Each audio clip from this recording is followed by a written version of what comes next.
묘한 흐름 업앤다운 오늘의 주제 종목은 KH 바텍입니다. 예, 그 중국에서 폴더블폰, 삼성에서 폴더블폰 출시했는데 완판됐다. 뭐 이런 좋은 소식들이 계속 나오고 있는데 일단 뭐 삼성 폴더블폰은 정말 대단한 것 같긴 합니다. 예, 그리고 아까 김우신 파트너님이 뭐 이제 스마트폰 부품주들 봐야 된다고 하는데 딱 오늘 그 주제가 나왔네요. 네. KH 바텍도 이제 큰손 유망주라고 볼 수 있는 거죠? 지난주에 네. 추천 여기서 소개도 하셨던 종목이죠. 네, 맞아요. 쌈 네. 리부트에 제가 했던 종목이죠. 맞습니다. 네, 제가 얘기할까요? 네, 먼저 말씀해 주시죠. 뭐 질문하실 것 같아가지고. 네, 저기 IT 그 스마트폰 부품주에 대해서 네. 좀 구체적으로 또 추가적으로 관심 있게 볼 수 있는 종목들도 네. 시청자분들께 알려드리면 좋을 것 같습니다. 알겠습니다. 네. 자, 최근에 이 KH 바텍이 주가가 상당히 급등하는 그런 모습이 나온 것은 역시 이것도 이제 큰 손의 입장에서 이 회사를 한번 지켜보자라는 그런 관점으로 제가 말씀을 드릴 테니까 잘 한번 새겨 들으시면 좋을 것 같은데요. 이 KH 바텍이 삼성전자와 거래가 좀 안 좋아지면서 작년 2018년까지 실적이 굉장히 안 좋았습니다. 네. 실적이 굉장히 안 좋아가지고 주가가 뭐 형편없이 떨어졌거든요. 예, 삼성하고 한참 관계가 좋을 때 주가가 KH 바텍이 뭐 수정 주가 기준으로 한 36,000원대였었는데 삼성하고 사이 안 좋으니까 7,500원까지 떨어졌어요. 근데 이 주식이 언제부터 오르기 시작을 했냐면요. 8월 달부터 오르기 시작을 했습니다. 이 8월 달부터 왜 오르기 시작을 했냐면 8월 달에 이 반기 보고서가 나왔어요. 상반기 보고서가 나왔는데 이 상반기 보고서에 2분기 흑자 전환이 나왔거든요. 그러니까 네. 큰 손들이 정말 영리한 거죠. 이때부터 이 회사 흑자 전환이야. 네. 왜 흑자 전환인지 한번 알아봐. 네. 가 된 거죠. 알아봤더니 이 삼성전자 폴더블폰에 들어가는 힌지 네. 정첩 있지 않습니까? 그게 베트남 공장에서 만드는데 원래는 그 베트남 공장에 있는 그 공장이 KH 바텍이 아니었었어요. 네. 근데 인수를 한 거예요. 네. 인수해가지고 그것을 삼성전자에 납품을 하기 시작을 하면서 실적이 좋아지는 흐름들이 이어지는 거거든요. 그래서 이게 개당 납품 단가를 보면 이제 1차에서 보게 되면 한 3만 원 이상, 한 대당 한 3만 원 이상. 되게 그다음에 비싸게 받았네. 예, 2차 정도가 되면은 아무래도 이제 뭐 물량이 많아질 테니까 한 2만 원대 후반 정도의 물량을 납품할 수 있는. 힌지가 되게 중요하기 때문에 그러니까 그런 부분들을 이미 이제 큰손 입장에서 미리 정보가 다 입수가 된 흐름들이라고 봐야 되겠죠. 그래서 네. 주가가 강하게 올라가는 종목들, 특히나 이렇게 바닥권에 있는 종목들 중에서는 실적이 정말 완전히 망가졌다가 턴 어라운드, 즉 완전히 바뀌는, 다시 정상화되는 과정에 있는 종목들이 아마 그런 KH 바텍과 같은 흐름들이 이어질 가능성이 있고요. 반면에 이제 스마트폰 부품이라고 하더라도 주가가 잘 안 움직이는 종목들이 있어요. 네. 왜 그러냐면 원래 실적이 좋아. 네. 주가도 원래 비싸요. 막 네. 시가총액이 막 8천억, 1조 막 이래요.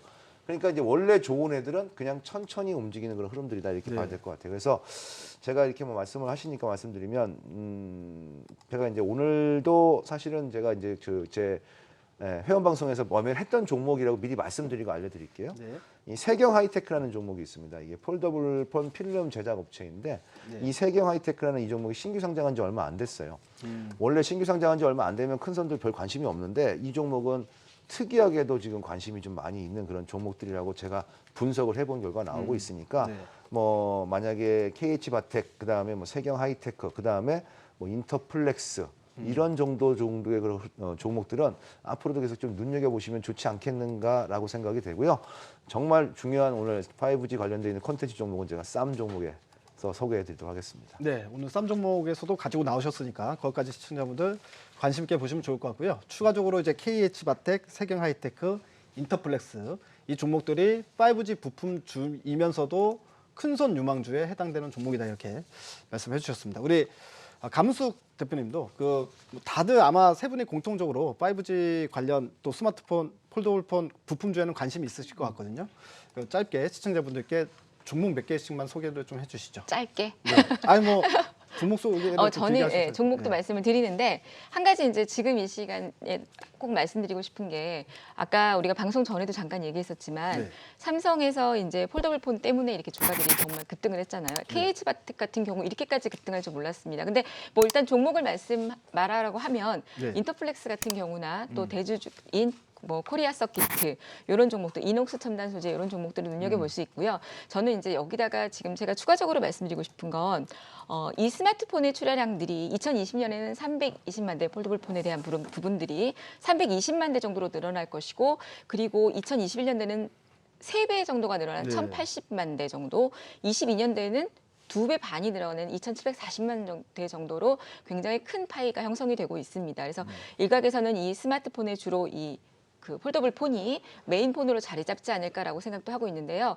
문제는 이제 지금 LG에서도 지금 아직 소개되지는 않았지만 2020년도 바르셀로나에서 열리는 무선통신 전시회에서 폴더블 폰을 보여줄 것으로 선보일 것으로 예상이 됩니다. 근데 LG 같은 경우는 이 안으로 접는 인폴딩 방식의 폴더블 폰이고요.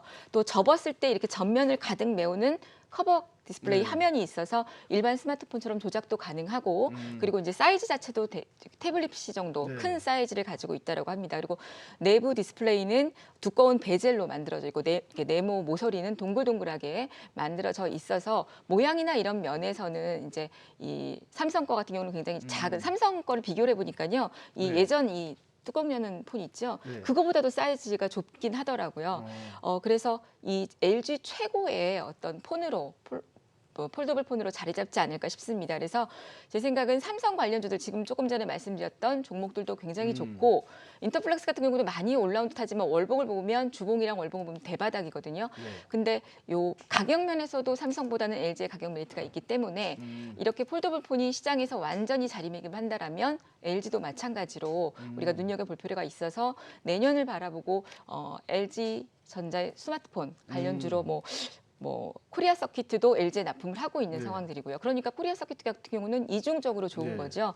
뭐 LG 디스플레이라든지 LG 이노텍 또 이런 종목들을 한번 눈여겨보시는 것도 좋고 장기적 관점으로는 내년에 이렇게 LG 쪽도 보시는 것도 좋을 것 같습니다. 네, 좋은 아이디어를 또 말씀해 주셨습니다. LG전자 같은 경우는 사실 아무도 생각을 안 하고 있는 부분이기 때문에 근데 이번에 말씀하신 것처럼 폴더폰 정말 잘 나와서 히트를 치면은 갑자기 이제 또 스마트폰에 또 치는 강자로 또 발돋움하면은 또 그것도 상당히 부품주들이 괜찮을 수 있겠구나 이런 생각이 드네요. 예, 좋은 아이디어 감사드립니다. 우리 송관종 파트너님도 관심 종목들 몇 개 좀 말씀해 주시죠. 네. 저는 IT 하드웨어나 소프트웨어 다 긍정적이라고 봅니다. 최근에 글로벌 리세션 문제 때문에 상당히 좀 문제가 됐었잖아요. 근데 제가 보기에는 이게 격화되지는 않을 것 같아요. 현 상태가 좀 유지가 될 것 같은데 자, 이런 상황에서 우리 정부가 이제 기존하고 다르게 막 적극적으로 경기를 부양하겠다 이런 의지를 표명하고 있거든요. 그리고 또 뭐 글로벌 수출 순환 주기를 보더라도 저점을 통과를 하고 있습니다. 그래서 저는 IT 쪽은 좀 긍정적이다 이렇게 보고 있고요. 또 최근에 저금리 기조가 계속 유지가 되잖아요. 그럼 원화 약세 유도하면서 계속적으로 IT 쪽은 좋을 것 같고 그다음 글로벌 산업 구조도 보면 이제 IT 서비스 쪽으로 좀 많이 가고 있잖아요. 그래서 이쪽에서 보면 뭐 IT 서비스나 시스템 통합 이런 종목들도 좀 좋을 것 같고 그다음에 5G 폰이 이제 본격화되면은 여기에 따라서 OLED 투자도 본격화되기 때문에 OLED 관련주들도 좀 눈여겨볼 필요가 있습니다. 3분기 기준으로 보면 중국에서 그 5G 점유율을 보면 삼성이 한 29%를 차지했거든요.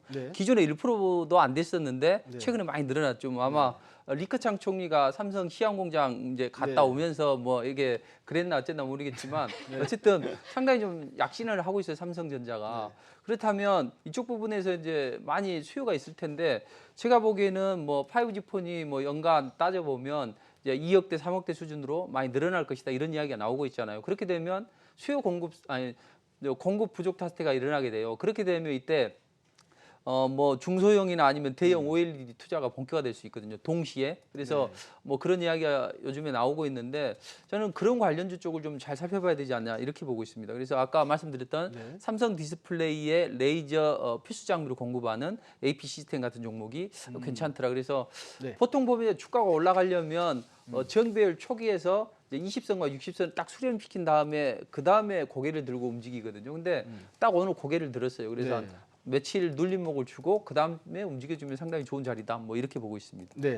자, OLED 당연히 이제 그 폴더블의 발전을 할수록 이제 플렉서블 OLED가 또 이제 계속해서 같이 이제 발전하는 섹터이기 때문에 관심 있게 보시면 좋을 것 같습니다. 자, 지금까지 묘한 흐름 업앤다운이었습니다.